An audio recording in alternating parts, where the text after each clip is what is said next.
In front of me is R2 Ultra, and today I would like to show you how you can operate voice recorder. Begin by finding Recorder app and tapping on it.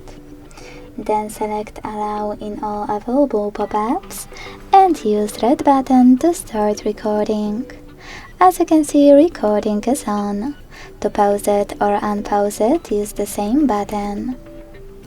To delete it right away, click on this pin on the left and confirm your choice in the pop-up.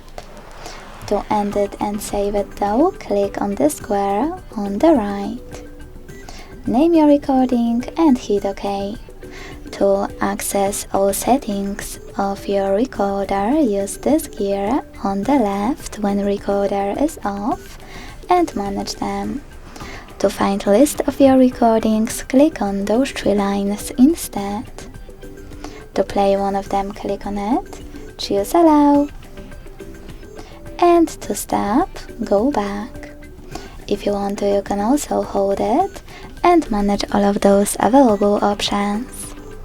Thanks so much for watching. If you enjoyed this video, leave a like, comment and subscribe. Bye!